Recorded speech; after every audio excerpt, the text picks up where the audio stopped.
Vadodara SOG की बड़ी कार्रवाई, हेरोइन के साथ आरोपी गिरफ्तार। वडोदरा शहर एसओजी पुलिस ने नशे के खिलाफ बड़ी कार्रवाई करते हुए हेरोइन ड्रग्स के साथ एक आरोपी को गिरफ्तार किया है। पुलिस को सूचना मिली थी कि बाजवा करजिया रोड स्थित इंदिरा नगर इलाके में रहने वाला आरोपी जगदीप सिंह उर्फ दीपू सरदार अपने घर से हेरोइन की बिक्री कर रहा है। सूचना के आधार पर एसओजी टीम ने मौके पर दबिश दी और आरोपी को हिरासत में लिया। तलाशी के दौरान उसके घर से 18 ग्राम 290 मिलीग्राम हेरोइन ड्रग्स बरामद हुई, जिसकी कीमत करीब 30,65,800 रुपए बताई गई है। इसके अलावा पुलिस ने आरोपी के पास से ड्रग्स बिक्री की नकदी, मोबाइल फोन समेत कुल 4,20,850 रुपए का सामान जब्त किया है।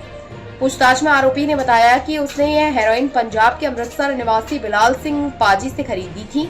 पुलिस ने जवाहरनगर थाने में एनडीपीएस एक्ट के तहत मामला दर्ज कर सप्लायर की तलाश शुरू कर दी है। કાલે માધલપુર પોલીસ સ્ટેશન મધ્યે એક ગુનો નોંધવામાં આવ્યો છે। શું છે સંપૂર્ણ હકીકત વિગત?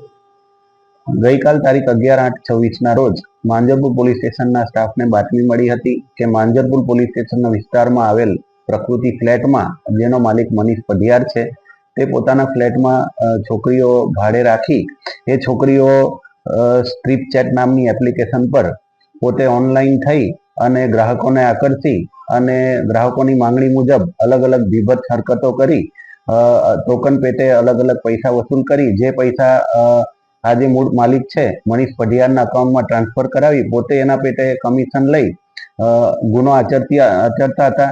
જે બાબતે માંજરપુર પોલીસ સ્ટેશનને મળેલ બાતમી આધારે આ જે પઢિયાર છે મનીષ તેમના વિરુદ્ધ ઇમોરલ ટ્રાફિક એક્ટ તેમજ બીએનએસની અલગ અલગ કલમ હેઠળ હાલ ગુનો રજીસ્ટર કરવામાં આવ્યો છે। આરોપીની ધરપકડ કરવામાં આવી છે અને આ કેટલા સમયથી આ ગુનો આચરી રહ્યો છે એ વગેરે મુદ્દાઓ પર પોલીસ તપાસ ચલાવી રહી છે। હાલમાં કુલ એક આરોપીની ધરપકડ કરવામાં આવી છે અને એની જોડે કોણ કોણ બીજી યુવતીઓ ભોગ બનનાર છે એની પણ પોલીસ તપાસ ચલાવી રહી છે।